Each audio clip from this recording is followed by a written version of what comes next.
Hello, Brian Lynch here. It's October 23rd, 2011. This is a video response to Stephen Hayes' request for ways to preserve apples. Now, if you're like me, around this time of year you're going to be fairly busy, so you really don't have too much time to spend to preserve all these apples. So, I'd like to show you two very simple and quick ways of preserving a large quantity of apples. Now, the first is probably my favorite way. All you need to do is get a bucket of apples, like so, and pick up the bucket, take it into the garage. And the hardest part of this method is usually getting around the garage, because my garage is usually full of various junk, and put it up on a elevated spot, sort of close to the house, the garage should get pretty chilly and preserve the apples fairly well.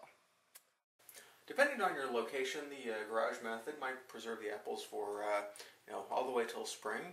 At least here in the Midwest, you can usually have at least some apples be reasonably decent until spring, the ones that are late ripening and long keeping.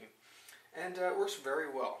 If you need apples to last longer than the next spring, then another very easy way to deal with a large quantity of apples reasonably quickly is to dehydrate them. What you'll need, or what really helps for dehydrating them, is having a apple core peeler, a dehydrator. This is just one of the trays for a dehydrator, a sharp knife, and that's about it. All you need to do, wash the apple, give it a good shake.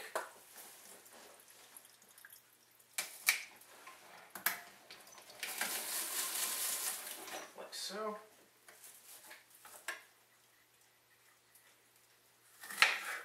cut it in half, and lay the apple pieces on the dehydrator.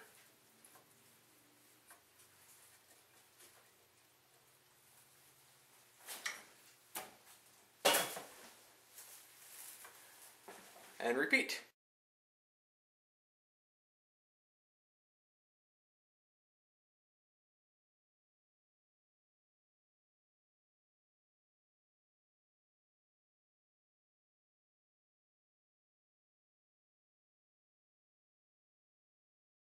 "42 minutes later, and the dehydrator is now fully stocked with apples. I've probably processed well over 50, maybe 60 or 70 apples in here. It's a good number here. And I'll let this dehydrator run as is until about morning wind. The dehydrator has been running for about 10 hours now, and the apples on top still look almost identical to when they started. However, the apples on the bottom look like if they were allowed to run for a couple more hours, they would be finished. So, in order to equalize the amount of dehydration that each shelf gets, at this time I reverse the order, put the top on the bottom, and the bottom goes to the top.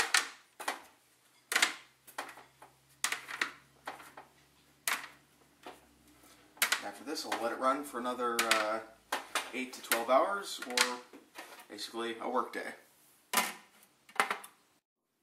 It's been about 48 hours since the apples were put in the dehydrator. I looked at them after 24 hours, and the ones in the middle were still a little bit moist, so I decided to wait till 36 hours the next morning.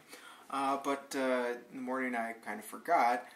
So now it is 48 hours later, and the apples on top are looking pretty good.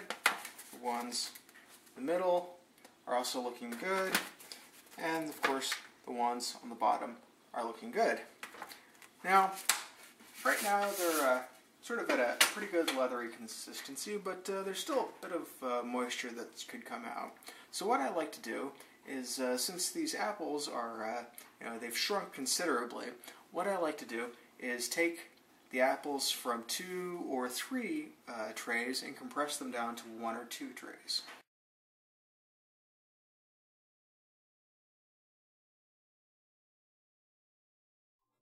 It's been 24 hours since I compressed the 10 trays of the dehydrator down to 3 trays, and 72 hours since the apples first went in the dehydrator.